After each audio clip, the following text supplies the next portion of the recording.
یو صحابي یو سړی عرض وکړو چې د الله رسول صلی الله علیه وسلم من احق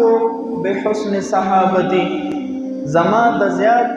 حسن سلوک مستحق څوک دی چا سره سلوک کم زیات نبی علیہ السلام او فرمایل امک مور سره زیات حسن سلوک د مور سره وکړه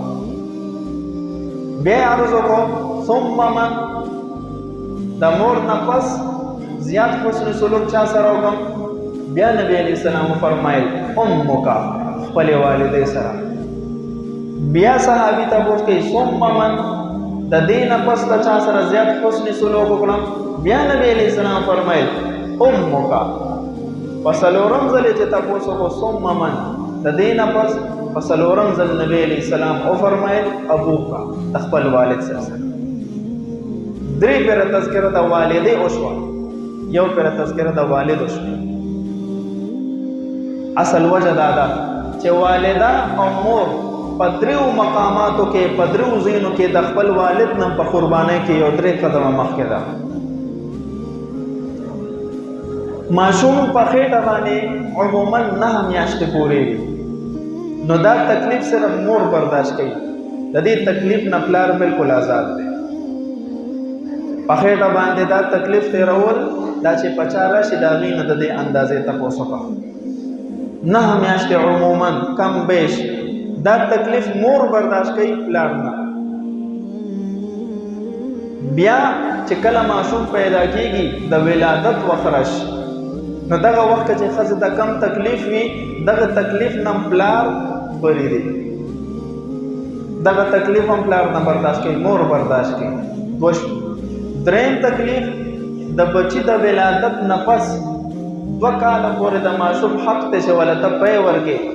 مور ولا پی ورکې نو دغه پی ورکول دام د مور او پلار د والدې په حصہ کې راغلي دی پلار د دې د تکلیف نه بری دی نو د دریو سيزونو کې مور مقام ډیر زیات اوچت دی د پلار په نسبت باندې او د مور مینه ډیره زیاته ظاهره وي هر یو انسان خپل مور ته خو کولا خبره کول شي د زړه خبره وسره کول شي پلار سره نشي کولی ولې د پلار مینه خوشتا خو د پلار په مینه باندې تربیت غالب دی کو چرته پلار د مور په شان خپل د مینې کولو اظهار وکړي د دې ماشوم تربیت په څوک کوي ماشوم عموما د پلار نه یریږي نو په ظاهر او سره رویه لکه معمولی سخت ساتي خو دا سخت رویه د ده لپاره ډیره فایدهمند وي خدام د مور په شان نرم شي نو دا ماشوم به ضروري طور سره بد اخلاقۍ طرف ته ځي دا ډیره مینه ماشوم تباہ برباد شي د تربیت په حواله سره به په بچو باندې بیا نه خبر کېږي په یو بل حدیث کې دی نبی علیہ السلام درې پیره او فرمایل رغم انفهم